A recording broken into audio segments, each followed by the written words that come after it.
การใช้สื่อวิทยุจะเข้าไปถึงครัวเรือนได้โดยพระสงฆ์ไม่ต้องเดินทางเข้าบ้านการใช้สื่อคือการทำงานเชิงรุกที่ดีที่สุดการรอให้คนเข้าวัดแล้วจึงแสดงธรรมเหมือนแต่ก่อนนั้นอาจจะสายเกินไป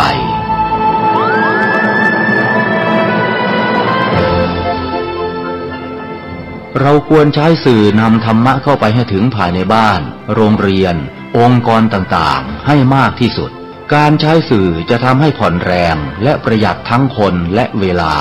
เทศนาผ่านสื่อเพียงคนเดียวเสมือนเราเนรมิตนักเผยแผ่ได้เป็นหมื่นเป็นแสนนักเผยแผ่นั้นนอกจากอบรมตามหลักสูตรธรรมดาเพื่อให้ได้วุฒิบัตรรับรองแล้วพึงอบรมเรื่องการเทศนาการเขียนการค้นคว้าซึ่งอาจจะเป็นเรื่องเฉพาะตัวแต่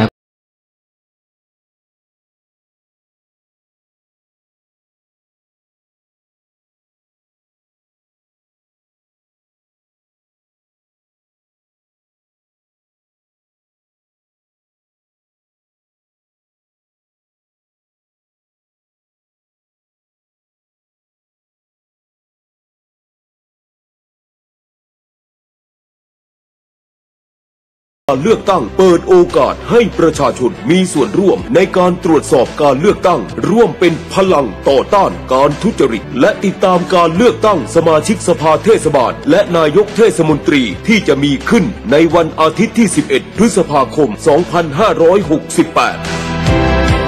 หากพบเห็นการทุจริตหรือการกระทำผิดกฎหมายเลือกตั้งสามารถแจ้งเบาะแสทุจริตการเลือกตั้งได้ที่สำนักงานคณะกรรมการการเลือกตั้งประจำจังหวัดและแอปพลิเคชันตาสับปะรดรายงานสถานการณ์ได้ทันทีผ่านข้อความภาพเสียงหรือวิดีโอเพื่อป้องปรามการทุจริตเลือกตั้งได้ตลอด 24 ชั่วโมงเบาะแสที่เป็นประโยชน์ต่อการสืบสวนจะได้รับเงินรางวัลสนับสนุนตั้งแต่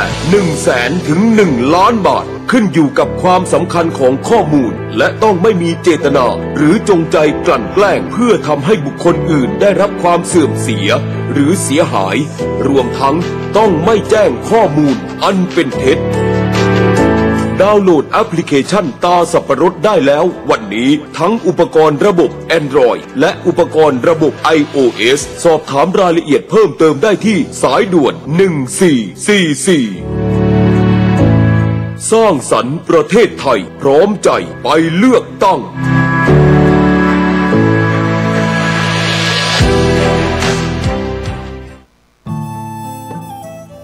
ท่านกำลังติดตามรับฟังสถานีวิทยุกระจายเสียงพระพุทธศาสนาแห่งชาติและสังคมคลื่นเพื่อการศึกษาพระพุทธศาสนาและวัฒนธรรมระบบ FM 104.5 เมกะเฮิรตซ์รายการต่อไปเป็นรายการคดีโลกคดีธรรมขอกราบถวายความนอบน้อมแด่พระรัตนตรัยถวายความเคารพพระมหาเถระพระเถรานุเถระทุกท่านขอเจริญสุขญาติโยมสาธุชนที่กำลังติดตามรับฟังรายการจากสถานีวิทยุแห่งนี้ทุกท่านขอนำท่านผู้ฟังเข้าสู่รายการคดีโลกคดีธรรมพบกันวันนี้วันขึ้น10 ค่ำเดือน6วันนี้ตรงกับวันอังคารที่6พฤษภาคมพระพุทธศักราช2568รายการคดีโลกคดีธรรมมาพบกับสาธุชนเป็นประจำทุกวันไม่มีวันหยุดในวันนี้ทางรายการได้มาออกอากาศอยู่ต่างจังหวัดนั่นก็คือจังหวัดตราดได้มีโอกาสเดินทางมาร่วมงานพิธีเทปูนหล่อเสาเอกสถานที่จัดสร้างองค์พระพุทธปฏิมาที่จะสร้างด้วยพลอยจากจังหวัดจันทบุรีเรียกว่าพลอยจันทบุรีซึ่งมีญาติโยมผู้ศรัทธาได้ร่วมบริจาคพลอยที่เก็บสะสมไว้หลาย10 ปีมาสร้างเป็นพระพุทธรูปองค์นี้ ซึ่งมีหน้าตักกว้าง5 เมตรที่วัดเนินตากแดดตำบลหนองบอนอำเภอบ่อไร่จังหวัดตราดโดยมีท่านอาจารย์พระครูกิติยานวิจักรหรือพระอาจารย์ยอดเจ้าคณะอำเภอบ่อไร่เจ้าอาวาสวัดเนินตากแดด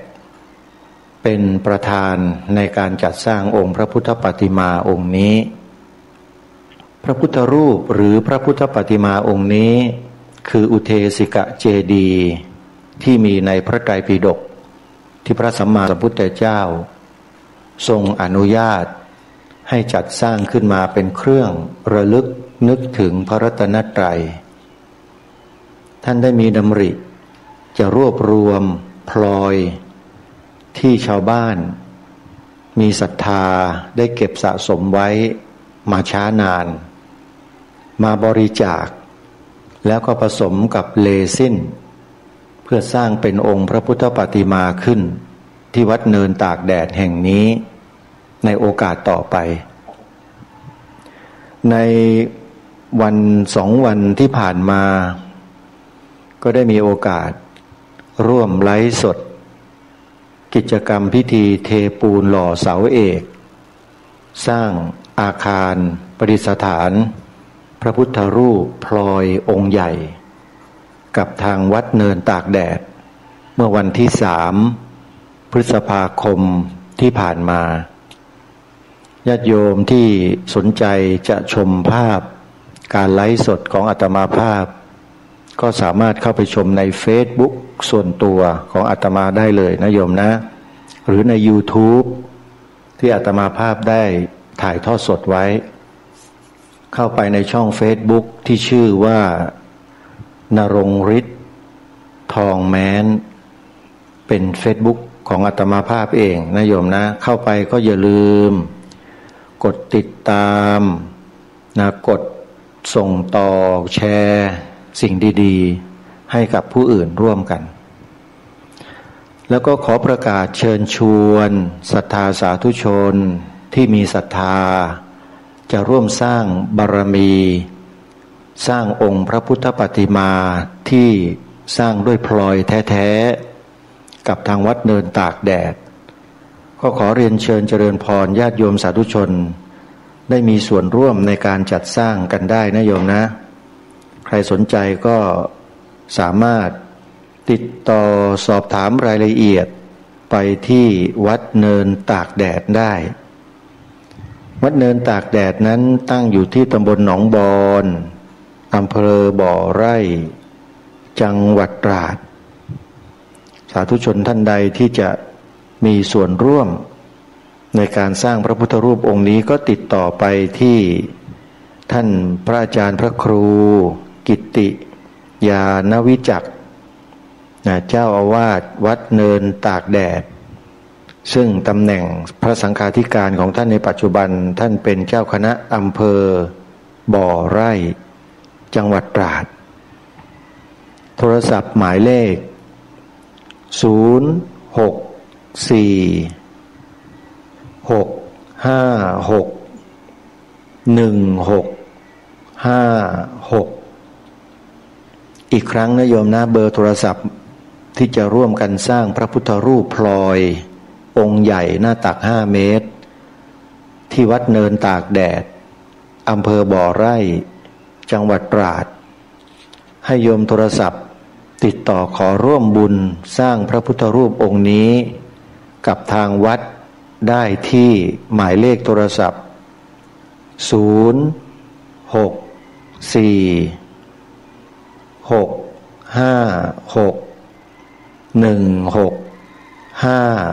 064561656พระครูกิติยานวิจักรหรือพระอาจารย์ยอดเจ้าอาวาสวัดเนินตากแดดเจ้าคณะอำเภอบ่อไร่มีกิจกรรมอีก2 กิจกรรมที่จะขอเชิญชวนศรัทธาสาธุชนมีส่วนร่วมในงานดังกล่าวที่จะได้นำมาประกาศเชิญชวนให้สาธุชนได้ ทำบุญสนับสนุนพระสงฆ์ที่ทำงานให้กับพระพุทธศาสนาอยู่ในจังหวัดตราดเหมือนกันโยมและงานนี้เป็นงานสำคัญของคณะสงฆ์จังหวัดตราดที่จะต้องเดินทางมา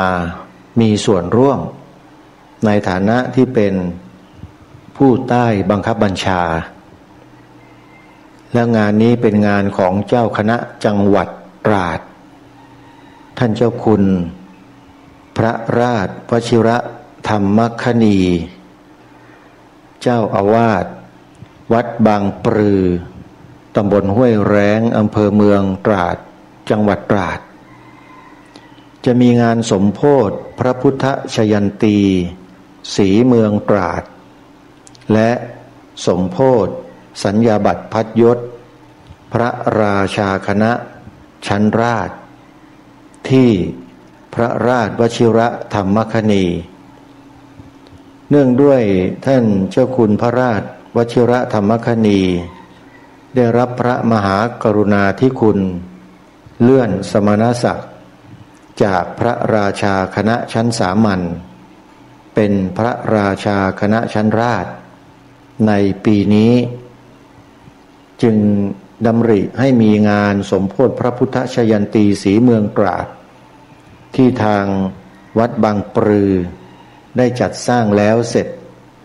ให้สาธุชนได้มีส่วนร่วมบำเพ็ญบุญกุศลในคราวเดียวกันด้วยจึงขอประกาศเรียนเชิญ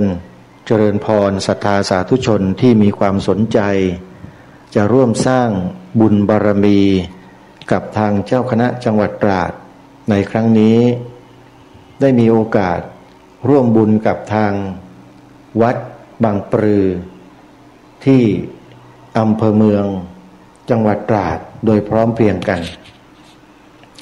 สาธุชนท่านใดที่จะร่วมบุญก็สามารถติดต่อไปที่กองงานเลขานุการเจ้าคณะจังหวัดตราด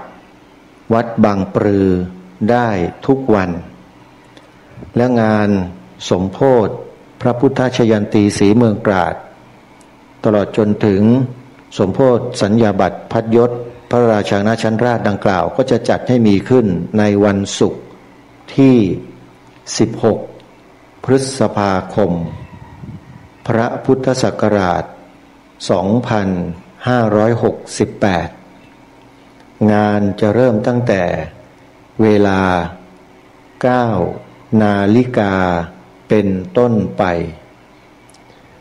ประธานฝ่ายสงฆ์ในการจัดงานครั้งนี้คือท่านพระครูพิพัฒน์อโนมคุณที่ปรึกษาเจ้าคณะจังหวัดตราดและประธานฝ่ายคฤหัสถ์คือนายณัฐพงษ์สงวนจิตผู้ว่าราชการจังหวัดตราดเป็นประธานใครจะร่วมทำบุญส่งเสริมงานพระศาสนาก็อย่าลืมมาที่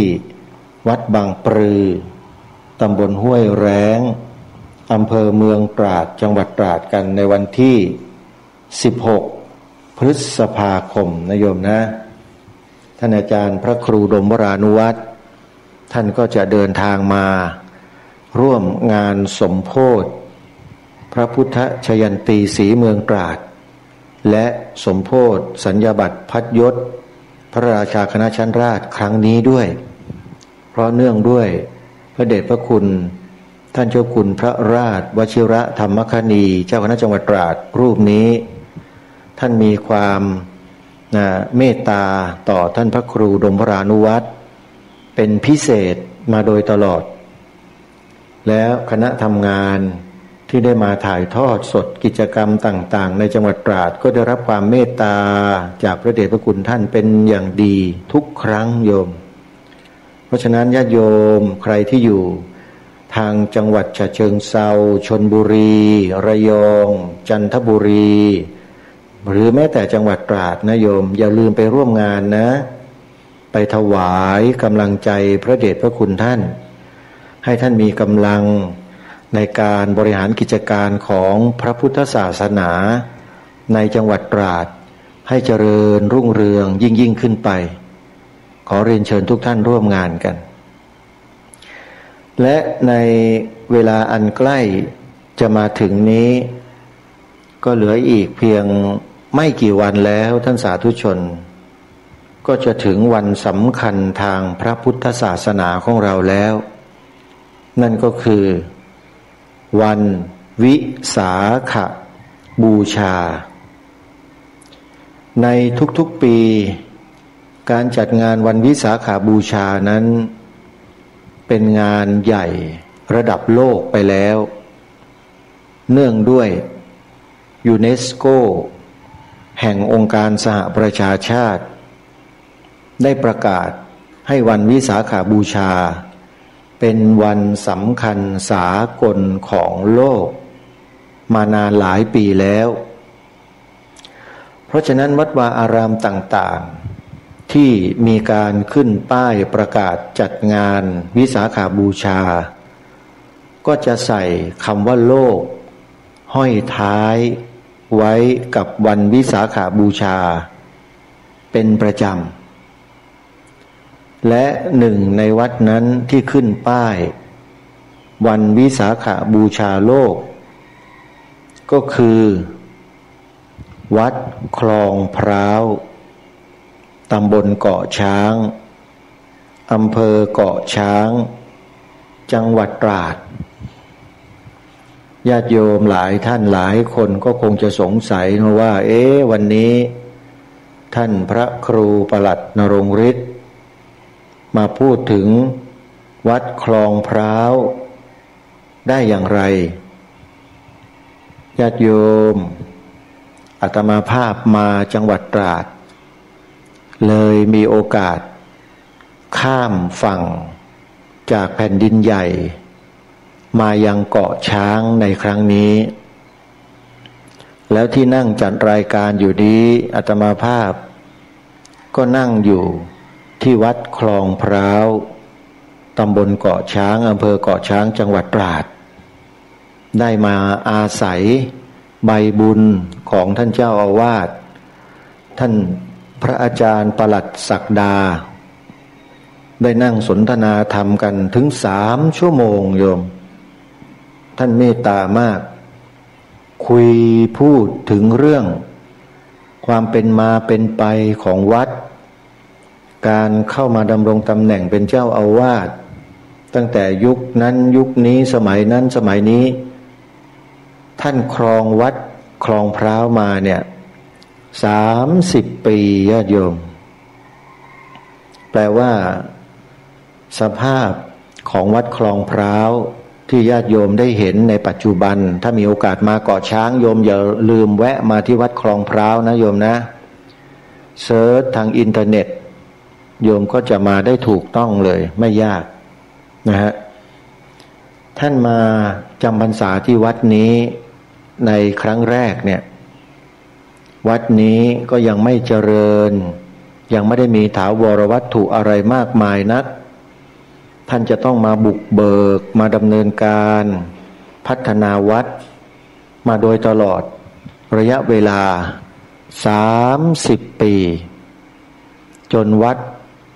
มีสภาพที่สวยสดงดงามเป็นระเบียบเรียบร้อยมากขึ้นโดยลำดับจนถึงสภาพปัจจุบันและสิ่งหนึ่งที่ท่านได้ทำให้กับสังคมเนี่ยอันนี้สำคัญมากท่านเป็นครูสอน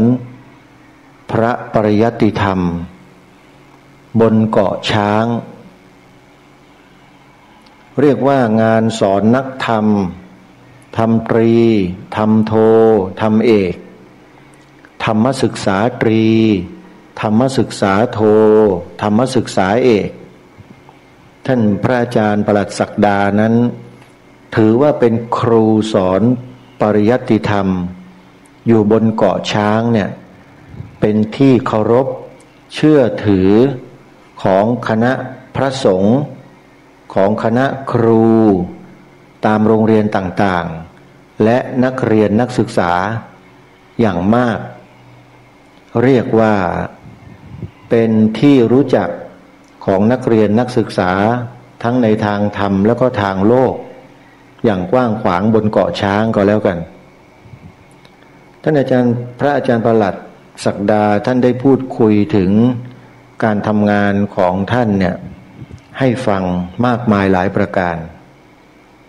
ว่าการทำงานด้วยหัวใจที่เสียสละทุ่มเทให้กับหน้าที่การงานนั้นเป็นสิ่งที่มีความสำคัญมากท่านมักจะทำงานด้วยความทุ่มเทและเสียสละมาโดยตลอดโดยเฉพาะเรื่องของการเรียนการสอนนะประการหนึ่งแล้วก็เรื่องของการบริจาคทานที่เป็นโรงทานโรงอาหารจัดเลี้ยงทำบุญทำกุศลในงานวัดวาอารามงานโรงเรียนงานชุมชนงานส่วนราชการวัดคลองพร้าวนี่เหมาหมดเลยโยมนั่นหมายความว่าท่านเจ้าอาวาสวัดนี้เนี่ยท่านบำเพ็ญบารมีสร้างบารมีอย่างยิ่งก็ถือว่าเป็นพระสงฆ์อีกรูปหนึ่งที่ควรส่งเสริมควรสนับสนุนในการทำงานเพื่อพระพุทธศาสนานะโยมนะอาตมาภาพมีโอกาสได้เดินทางมาค้างแรมที่วัดนี้ก็เลยถือโอกาสประกาศให้สาธุชนได้รู้จักวัดคลองพร้าวซึ่งอยู่ที่ตำบลเกาะช้างอำเภอเกาะช้างจังหวัดตราดให้สาธุชนได้รับรู้รับทราบร่วมกันเผื่อว่าญาติโยมท่านใดมีโอกาสเดินทางมาจังหวัดตราดแล้วได้ข้ามเรือเฟอร์รี่มายังเกาะช้างเนี่ยโยมก็จะได้มากราบเจ้าอาวาสแล้วก็จะได้มาทำบุญกับท่านเพื่อสร้างบุญสร้างกุศลบารมีร่วมกับท่านด้วยเพราะท่านเป็นพระที่ทำงานนะโยมนะทำงานมีอุปนิสัยใจคอที่ตรงไปตรงมาเป็นคนชอบช่วยเหลือคนอื่นชอบสนับสนุนส่งเสริมคนให้ทำความดีแล้วก็มีความศรัทธามุ่งมั่นในงานสอนธรรมะให้กับเด็กและเยาวชนเป็นหลักท่านสอนหนังสือในโรงเรียนเป็นประจำนักเรียนก็จะเป็นลูกศิษย์ของท่านเนี่ยมากมายจำนวนมากมายนะฮะเวลามีงานมีการวัดในเด็กๆเยาวชนที่อยู่ในเกาะช้างคณะครูอาจารย์ส่วนราชการต่างๆก็มักจะมาช่วยกิจการงานของวัดอย่างมากมายล้นหลามเหมือนอย่างงานที่กำลังจะเกิดขึ้นตามที่ทางรายการได้กล่าวไปเมื่อสักครู่นี้คืองานวันวิสาขบูชาโลกนะโยมนะ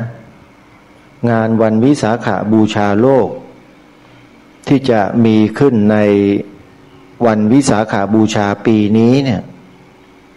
วัดคลองพร้าวร่วมกับส่วนราชการ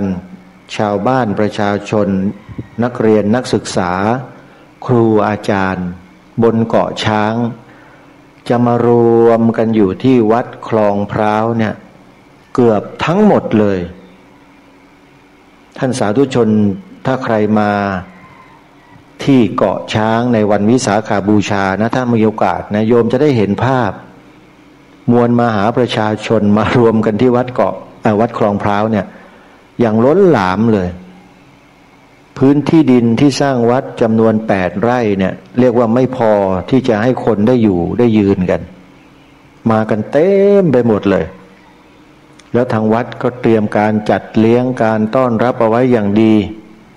ใครมาก็จะได้อิ่มท้องได้มีความสุขในการเข้าร่วมกิจกรรมกับทางวัดในวันที่11 พฤษภาคม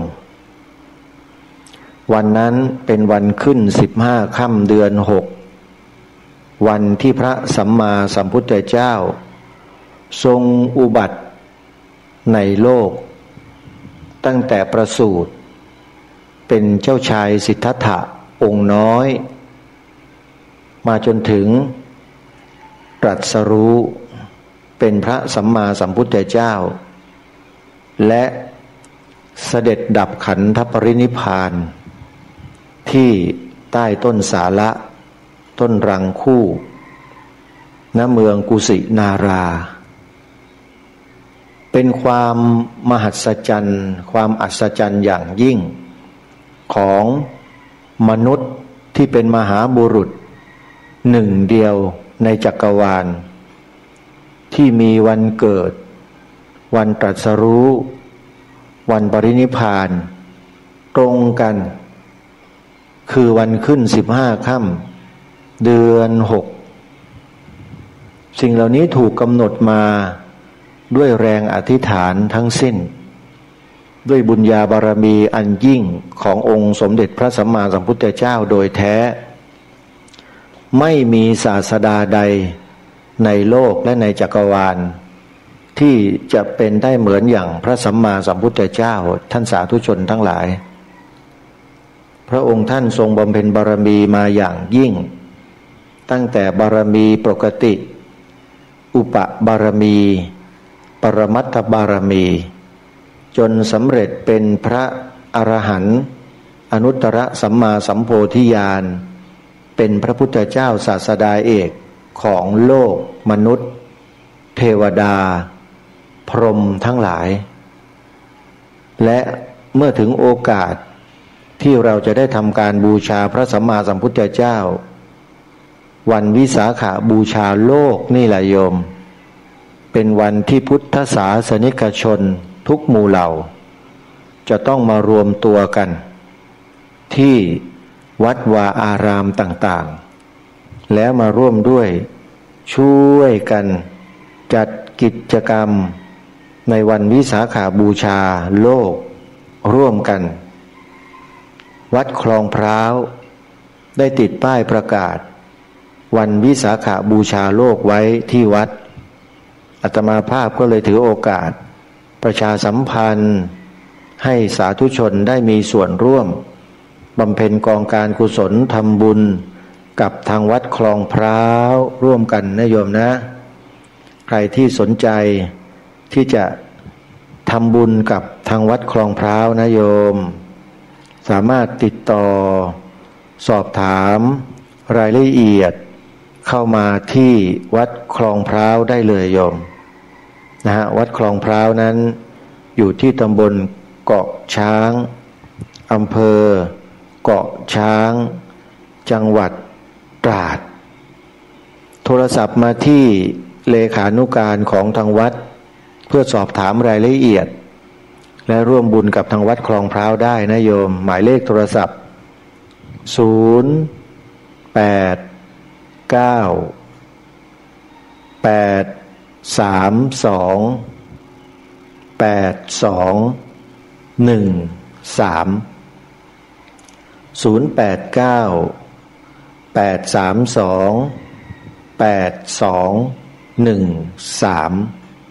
วัดคลองพร้าว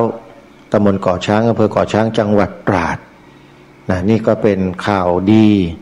ข่าวบุญที่ได้แจ้งให้กับสาธุชนญาติโยมที่ติดตามรับฟังรายการได้ทราบกันในช่วงนี้ทีนี้มีกิจกรรมอีกกิจกรรมหนึ่งที่จะขอเชิญชวนศรัทธาสาธุชนร่วมสนับสนุนทำบุญกับกิจกรรมนี้ที่กำลังจะเกิดมีขึ้นในเดือนหน้าก็คือเดือนมิถุนายน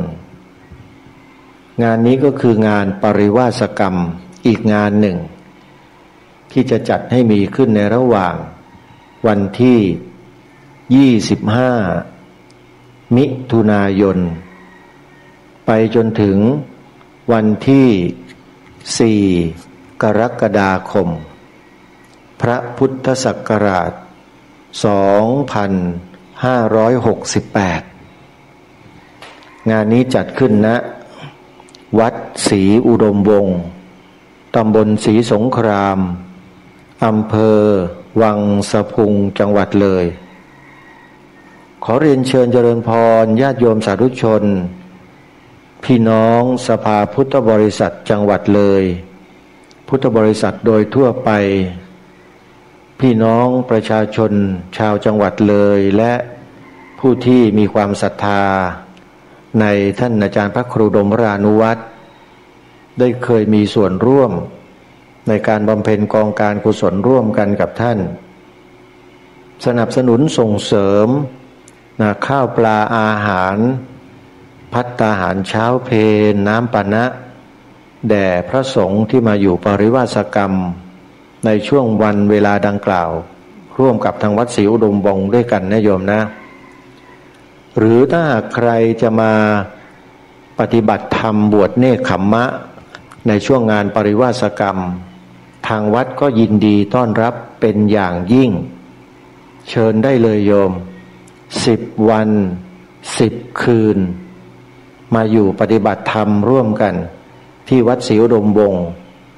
ระหว่างวันที่25 มิถุนายน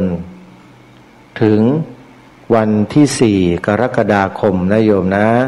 ใครจะสนับสนุนส่งเสริมงานปริวาสกรรมของวัดศรีอุดมวงศ์จะบริจาคเป็นค่าโรงทานอาหารน้ำปานะหรือปัจจัยถวายพระท่านเดินทางเนี่ยก็ยินดีนะโยมทางวัดยินดีรับบริจาคทำบุญโทรศัพท์ไปสอบถามรายละเอียดและร่วมบุญได้ที่หมายเลข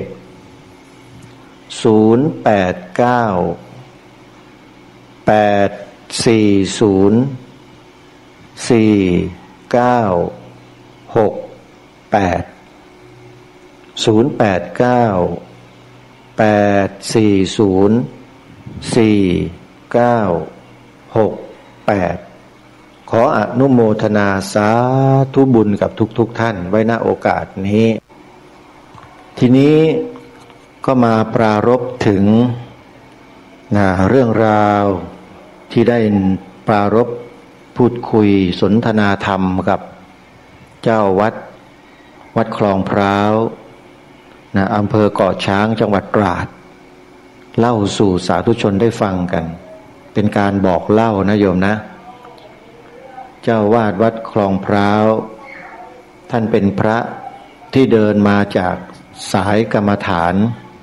ของหลวงพ่อเทียนคือกำหนดอิริยาบถปัปพะ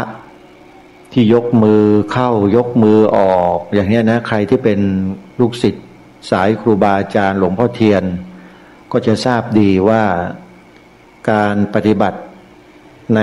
แนวทางของการเจริญอิริยาบถบัพพะสายหลวงพ่อเทียนนั้นทำให้มีความรู้สึกตัวทั่วพร้อมเป็นอย่างดีและก็สามารถพิจารณาธรรมได้อย่างละเอียดและเข้าใจสภาวะตามความเป็นจริงได้ดีเช่นกันท่านก็เล่าถึงประวัติของการปฏิบัติธรรมของท่านให้ฟังว่ามีอยู่ช่วงหนึ่งท่านได้ไปปฏิบัติธรรมตามแนวทางของมหาสติปัฏฐานสูตรคือสายสติปัฏฐาน4ยุบหนอพองหนอแล้วท่านก็ได้นั่งกำหนดลมหายใจเข้าออกแล้วท่านก็ได้สัมผัสกับอารมณ์กรรมฐานอย่างละเอียดลึกซึ้งด้วยวิธีการตามแนวของยุบหนอพองหนอท่านก็บอกว่าเป็นสิ่งที่ไม่เคยได้สัมผัสมาก่อนแล้วเมื่อได้มาปฏิบัติแล้วก็เข้าใจว่าโอ้สายยุบหนอพองหนอเนี่ยเป็นสายที่มีการกำหนดอย่างละเอียดลึกซึ้งกว่าสายไหนๆอันนี้ท่านเล่าให้ฟังนะโยมจากประสบการณ์ตรงของท่านแล้วท่านก็นำมาใช้ในการปฏิบัติกิจของพระศาสนาดำรงตนให้อยู่ในสมณธรรมมาจนถึงวันนี้ได้ที่กล่าวเช่นนี้ที่บอกกับท่านผู้ฟังเช่นนี้ก็อยากจะทำความเข้าใจกับสาธุชนทั้งหลายว่าไม่ว่าท่านทั้งหลายจะปฏิบัติมาตามแนวทางไหน สายใดหรืออย่างไรก็ตามเมื่อท่านมีศรัทธาต้องการที่จะเข้าใจในสภาวะธรรมอย่างละเอียดลึกซึ้งกว่าที่ท่านเคยปฏิบัติมาเนี่ยขอแนะนำว่าการปฏิบัติตามแนวทางของมหาสติปัฏฐานสูตรที่มีพ่อแม่ครูบาอาจารย์ท่านได้นำมาเผยแพร่ในประเทศไทยตั้งแต่ยุคของท่านเจ้าพระคุณสมเด็จพระพุทธาจารย์อาสพมหาเถระท่านได้มอบหมายให้ท่านเจ้าคุณพระอุดมวิชาญาณเถรหรือหลวงพ่อพระมหาโชดกญาณสิทธิซึ่งสมณศักดิ์ครั้งสุดท้ายของพระเดชพระคุณท่านก็คือพระธรรมธีรราชมหามุนีโชดกญาณสิทธิปริยธรรม9ประโยคสายวิปัสสนาเป็นครูอาจารย์สอนวิปัสสนากรรมฐานตามแนวมหาสติปัฏฐานสูตรเนี่ยก็ต้องขอบอกกับสาธุชนเลยว่าเป็นแนวทางการปฏิบัติที่ตรงต่อมรรคผลนิพพานมากที่สุดอันนี้ไม่ได้คุยโม้นะท่านผู้ฟังแต่ความจริงเป็นอย่างนั้นแล้วก็ยินดีที่จะให้ผู้ที่มีความสนใจจะลองมาฝึกหัดฝึกฝนอบรมตนตามแนวมหาสติปัฏฐานสูตรเนี่ยเข้ามาสัมผัสด้วยตัวของท่านเองได้เพราะว่าทุกวันนี้สำนักวิปัสสนากรรมฐานสำนักปฏิบัติธรรมประจำจังหวัดมีอยู่อย่างมากมายทุกจังหวัดทั่วประเทศตามนโยบายของคณะสงฆ์ให้มีสำนักปฏิบัติธรรมประจำจังหวัดเกิดขึ้นแล้วก็มีเจ้าคณะพระสังฆาธิการเจ้าอาวาสหลายต่อหลายวัดได้พยายามที่จะพัฒนาบุคลากรของทางวัดให้เป็นพระวิปัสสนาจารย์ตามมาตรฐานที่คณะสงฆ์กำหนดไว้เป็นจำนวนมากแล้วก็ได้ก่อตั้งเป็นสำนักปฏิบัติธรรมประจำจังหวัดขึ้นมาให้สาธุชนได้มีโอกาสใช้สถานที่ดังกล่าวฝึกฝนอบรมตนตามแนวทางของมหาสติปัฏฐานสูตรที่ทางคณะสงฆ์ได้มีการจัดให้มีขึ้นตามวัดต่างๆเหล่านั้นหนึ่งในนั้นที่อาตมาภาพจะขอแนะนำและมีการประกาศเชิญชวนสาธุชนสมัครเข้ามาปฏิบัติธรรมในช่วงเดือนพฤษภาคมนี้ก็คือวัดมหาธาตุยุวราชรังสฤษฎ์เขตพระนครกรุงเทพมหานครญาติโยมกำลังเปิดรับสมัครสาธุชนโดยทั่วไปที่มีความสนใจจะเข้าปฏิบัติธรรมตามแนวมหาสติปัฏฐานสูตรซึ่งทางวัดได้จัดให้มีขึ้นเป็นประจำทุกเดือน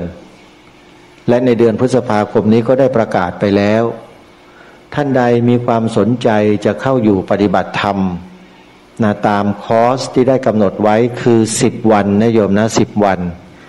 ให้ติดต่อสอบถามและสมัครเข้าไปได้ที่หมายเลขโทรศัพท์นี้ญาติโยมจดหมายเลขโทรศัพท์ไว้นะ10 วันสำคัญและหาโอกาสได้ยากโยมโทรศัพท์ไปช้าเนี่ยโยมก็ไม่ได้สมัครนะเพราะว่าเต็มถ้าไปช้าเนี่ยลองโทรศัพท์ไปถามดูก่อนนะหมายเลขโทรศัพท์02-222-6011เป็นโทรศัพท์พื้นฐานโทรศัพท์บ้านของสำนักงานวิปัสสนาธุระที่วัดมหาธาตุจดอีกครั้งหนึ่งใครที่จดไม่ทันนะเบอร์โทรศัพท์เพื่อขอสมัครปฏิบัติกรรมฐานที่วัดมหาธาตุยุวราชรังสฤษฎ์ซึ่งเป็นต้นแบบของสายยุบหนอพองหนอนะโยมใครจะมีความศรัทธาจะเข้าปฏิบัติกรรมฐานตามคอร์สที่ทางวัดกำหนดในเดือนพฤษภาคมนี้ซึ่งเปิดแค่2 คอร์สเท่านั้นนะฮะคอร์สละ10 วันโทรศัพท์ไปที่หมายเลข02-222-6011 ห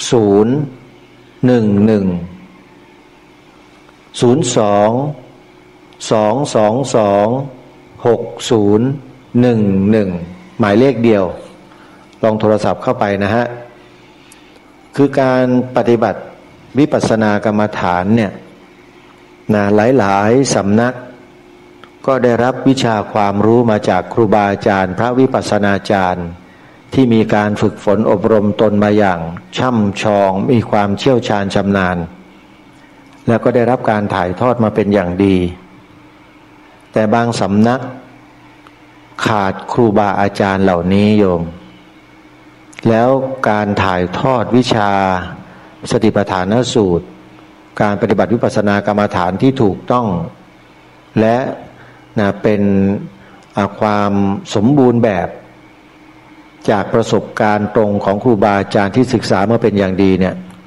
หายากนะโยมนะอันนี้ก็ต้องขอบอกไว้ก่อนว่าหายากมาก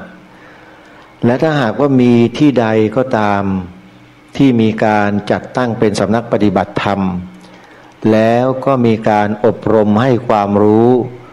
สอนการปฏิบัติวิปัสสนากรรมฐานตามแนวมหาสติปัฏฐานสูตรอย่างนี้เนี่ยโยมอย่ารอช้านะอย่าลังเลอย่าสงสัยรีบเข้าไปศึกษาเรียนรู้ทำความเข้าใจกับวิปัสสนากรรมฐานแนวนี้ให้ได้อย่างน้อยเราก็ได้เพาะเชื้อของการปฏิบัติตามแนวทางที่เกิดขึ้นได้ยากหาได้ยากชีวิตเราชีวิตหนึ่งจะได้มาสัมผัสกับการปฏิบัติวิปัสสนากรรมฐานตามแนวมหาสติปัฏฐานสูตรแบบนี้เนี่ยมันยากนะโยมนะหนึ่งมันต้องเสียสละเวลาตนเองออกมาจากบ้านออกมาจากเรือนไม่เกี่ยวข้องด้วยเรือนระยะสั้นๆ10 วัน7 วันเนี่ยมันยากนะโยมไม่ใช่เรื่องง่ายการจะมาอยู่โดยลำพังโดยไม่ต้องเกี่ยวข้องกับใครมาดูจิตมาดูใจตลอดช่วงเวลาของการปฏิบัติแล้วให้เกิดความรู้ความเข้าใจชีวิตของเราเนี่ยยากนะโยมไม่ใช่เรื่องง่ายนะและเมื่อมีโอกาสครูบาอาจารย์ท่านเปิดรับสมัครแล้วเนี่ยญาติโยม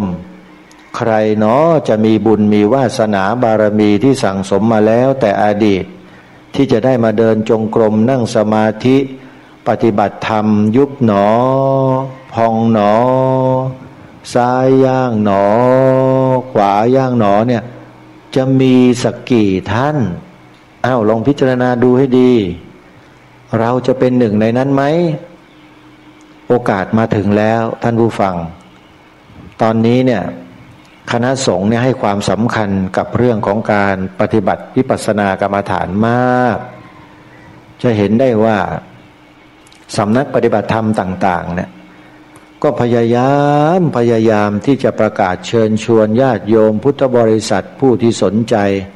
เข้ามาศึกษามาปฏิบัติอบรมวิปัสสนากรรมฐานเนี่ยเป็นอย่างมากเลยเดี๋ยวนี้มีอยู่หลายต่อหลายสำนักที่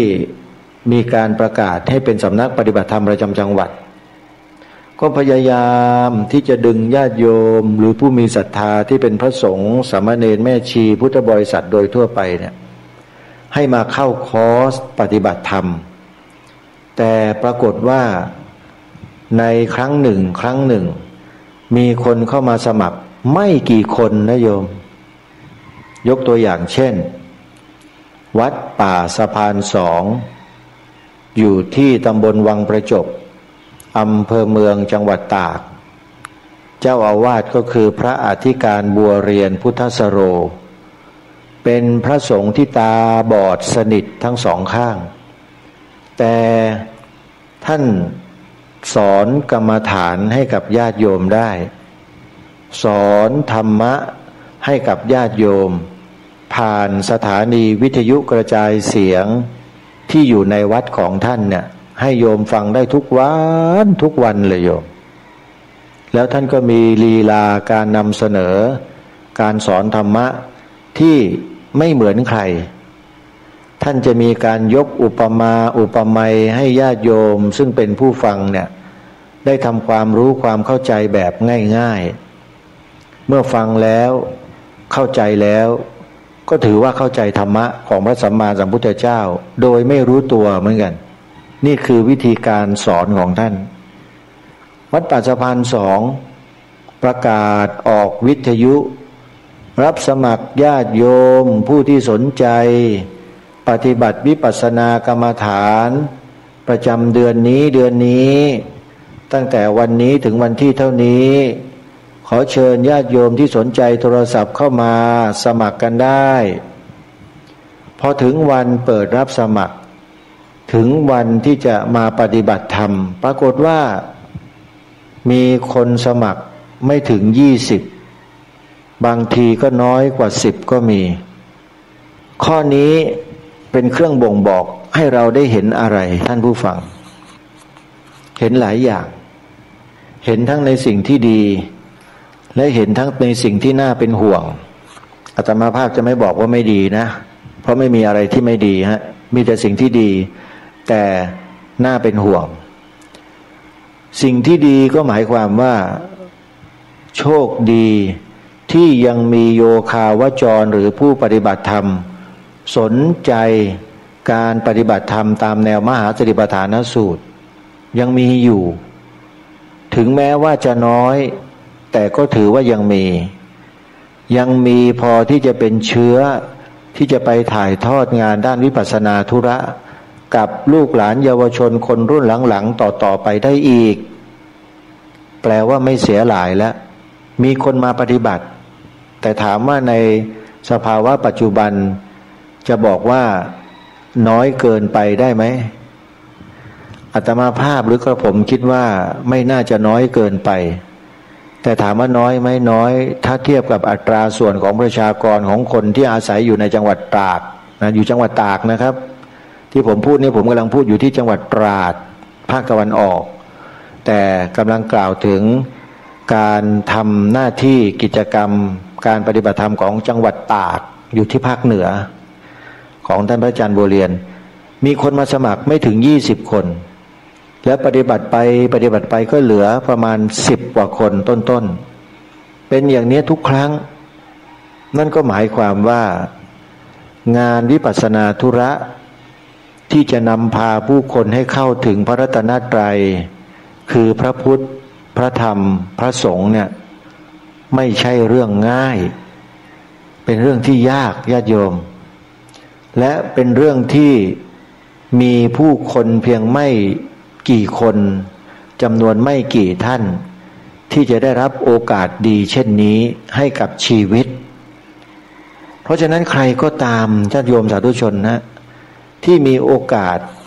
มาเข้าคอร์สปฏิบัติธรรมเดินจงกรมนั่งสมาธิกับพ่อแม่ครูบาอาจารย์ที่ท่านได้เปิดเป็นสำนักปฏิบัติธรรมประจำจังหวัดต่างๆเนี่ยท่านให้ทราบไว้เถอะว่าท่านเป็นผู้ที่มีความโชคดีที่สุดในโล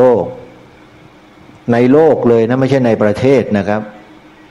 เพราะมนุษย์ในโลกที่จะขันเข้ามาสู่ตามแนวทางมหาสติปัฏฐานสูตรมาฝึกฝนอบรมตนตามแนวทางที่ถูกที่เหมาะที่ควรแก่ภาวะความเป็นมนุษย์อย่างพวกเราท่านทั้งหลายเนี่ยในโลกใบนี้ท่านลองนับดูลองเทียบเคียงดูซิว่ามีกี่เปอร์เซ็นต์คนทั้งโลก 7-8 พันล้านคนน่ะ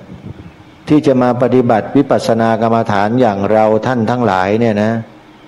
มีไม่ถึง 0.1% เอาว่าอย่างนั้นกันแล้วกัน 0.1% ยังไม่ถึงเลยโยมนั่นก็หมายความว่าใครก็ตามที่นำพาตนเองเข้ามาสู่คอร์สปฏิบัติวิปัสสนากรรมฐานตามแนวมหาสติปัฏฐานสูตรได้เนี่ยถือว่าเป็นผู้ที่มีความโชคดียิ่งกว่าถูกรางวัลที่1รางวัลที่1ได้เงินมาหลาย10ล้านก็จริงแต่คนนั้นที่ได้เงินมาเนี่ยก็ยังไม่สามารถที่จะเข้าถึงความจริงหรือสัจธรรมของชีวิตได้เหมือนกับคนที่เขามาปฏิบัติธรรม7วันบ้าง5วันบ้าง 10 วันบ้าง15 วันบ้างเขาเหล่านี้ยังมีความโชคดียิ่งกว่าคนที่ถูกรางวัลที่1หลาย10 ล้านบาทหลายเท่าเลยโยมอันนี้อย่าเพิ่งเชื่อนะไม่ใช่คำโฆษณาชวนเชื่อแต่เป็นคำบอกเล่าให้กับทุกท่านที่ไม่เคยได้ยินได้ฟังอะไรแบบนี้เนี่ยได้เกิดความเข้าใจร่วมกันว่าการที่ใครก็ตามมีโอกาสมาปฏิบัติธรรมตามแนวมหาสติปัฏฐานสูตรไม่ว่าจะเป็นแนวไหนก็ตามนะโยมถ้าเป็นสติปัฏฐาน4เนี่ยถือว่าถูกต้องและใช้ได้ทั้งหมดไม่ว่าสายไหนทั้งสิ้นนะโยมนะถนัดสายไหนแนวไหนอย่างไรโยมไปปฏิบัติเถอะใช้ได้ทั้งหมดเพราะเมื่อถึงจุดหนึ่งครูบาอาจารย์ท่านก็จะแนะแนวทางให้ทุกคนเดินเข้าไปสู่เป้าหมายที่ถูกต้องร่วมกันทั้งนั้นแหละไม่มีใครเดินผิดนะโยมนะเดินถูกต้องด้วยกันทั้งนั้นจึงขอฝากสาธุชนญาติโยมพุทธบริษัททุกท่านว่าในช่วงระยะเวลาปัจจุบันที่มีเวลาเหลืออยู่สำหรับชีวิตเราในช่วงเนี้ยเป็นช่วงโอกาสที่ดีมากสำหรับคนที่ยังมีลมหายใจยังมีสุขภาพร่างกายที่แข็งแรงพอสมควรจะได้ไปกอบโกยสิ่งที่ประเสริฐสิ่งที่เลิศสุดๆในโครงการปฏิบัติวิปัสสนากรรมฐานตามแนวมหาสติปัฏฐานสูตรที่คณะสงฆ์ท่านได้กำหนดให้มีขึ้นไว้นั้นได้นะโยมนะใครได้ไปก็ถือว่าโชคดีมากวัดมหาธาตุยุวราชรังสฤษฎ์อย่างที่ทางรายการได้ประกาศเชิญชวนประชาสัมพันธ์ว่ากำลังเปิดรับสมัครโยคาวจรผู้สนใจจะเข้าปฏิบัติวิปัสสนากรรมฐานในช่วงเดือนพฤษภาคมนี้แล้วประกาศแล้วนะครับแล้วถ้าใครต้องการจะไปปฏิบัติคอร์ส10 วันนะฮะ10 วันก็ติดต่อไปที่หมายเลขโทรศัพท์นี้ได้เลย022226011อีกครั้งนะครับเบอร์โทรศัพท์รับสมัครผู้ปฏิบัติวิปัสสนากรรมฐานคอร์ส10 วันในเดือนพฤษภาคมนี้มี2 คอร์สนะครับที่วัดมหาธาตุยุวราชรังสฤษฎ์เขตพระนครกรุงเทพมหานครนะครับอยู่ใกล้กับท้องสนามหลวงเลยใกล้วัดพระแก้วเลยนะครับวัดมหาธาตุเนี่ยนะกำแพงนั้นอยู่ใกล้ๆกันตรงกันข้ามกันกับธรรมศาสตร์ท่าพระจันทร์เลยนะครับ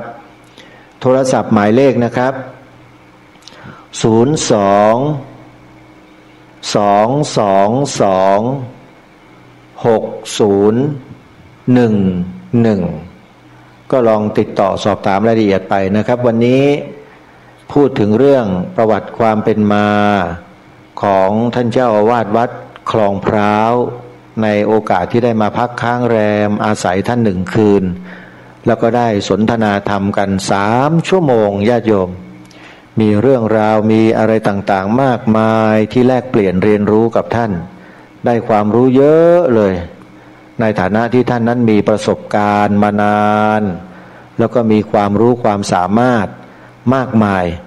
ท่านก็ได้เล่าสู่อาตมาภาพให้ได้ฟังแล้วก็มาถ่ายทอดให้กับญาติโยมได้ร่วมอนุโมทนาบุญกันวันที่11 พฤษภาคมนี้เป็นวันวิสาขบูชาวัดคลองพร้าวตำบลเกาะช้างอำเภอเกาะช้างจังหวัดตราดจะจัดงานใหญ่งานวิสาขบูชาโลกจะมีผู้คนมาร่วมงานกันมากมายใครที่มีโอกาสมาเกาะช้างในช่วงเดือนวิสาขบูชาก็อย่าลืมแวะเวียนมาทำบุญกับวัดคลองพร้าวนะอยู่บนเกาะช้างนะโยมนะเอาล่ะสาธุชนวันนี้เวลาของรายการหมดแล้วต้องขอสมมุติยุติไว้แต่เพียงเท่านี้พบกับรายการได้ใหม่ในวันต่อไปขอความสุขความสวัสดีในธรรม